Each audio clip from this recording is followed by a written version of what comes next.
திருப்பரங்குன்றம் விஜய், திருமங்கலம் விஜய், উসলামপট্টি বিজয়।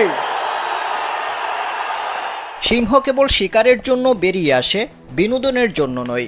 ভারতের ক্ষমতাসীন দল বিজেপিকে এভাবেই হুমকি দিয়েছেন দক্ষিণী সিনেমার জনপ্রিয় অভিনেতা থালাপাতি বিজয়।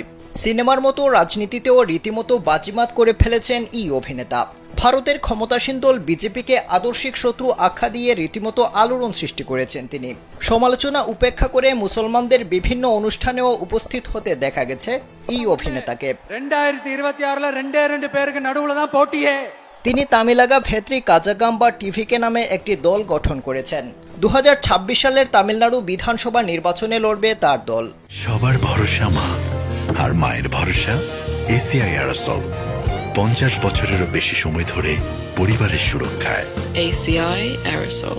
ইতিহাসের সমান্তরাল চিত্র তুলে ধরে এবং আঞ্চলিক গর্বকে জাগিয়ে তুলে নিজের দলকে তামিলনাড়ুর রাজনৈতিক বিকল্প হিসেবে উপস্থাপন করেছেন বিজয়। சட்டமன்ற தேர்தல்ல யாருக்கு ஓட்டு போடணும், எப்படிப்பட்ட ஆட்சி।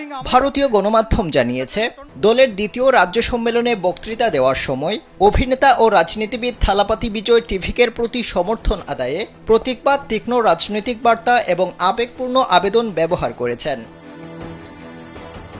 অনুষ্ঠানে বিজয় বলেন, একটি সিংহ ভিড়ের মধ্যে থাকতে জানে এবং সে একাও থাকতে জানে। এটি অনন্য। সিংহ কেবল শিকারের জন্য বেরিয়ে আসে, বিনোদনের জন্য নয়। তিনি আরও বলেন, গুজব রটেছে যে টিভিকে বিজেপির সাথে হাত মেলাচ্ছে। আমরা বিজেপির সাথে জোট করছি না। আমাদের দল কোনো ধর্মের বিরুদ্ধে নয়। আমাদের দল জনগণের দল। তামিলনাড়ুর মানুষ বিজেপিকে প্রত্যাখ্যান করবে। জনসভা এবং নৈতিক স্পষ্টতার উপর ভিত্তি করে 2026 সালের বিধানসভা নির্বাচনের আগে টিভিকে একটি বিঘ্নকারী শক্তি হিসেবে চিত্রিত করেছেন বিজয়। বিশাল জনসভায় তার ভাষণকে টিভিকের মোড় ঘুরিয়ে দেওয়া ভাষণ হিসেবে দেখছেন বিশ্লেষকরা। বিজেপিকে দ্ব্যর্থহীনভাবে নিজ দলের একমাত্র আদর্শিক শত্রু হিসেবে আখ্যায়িত করেছেন থালাপাতি বিজয়।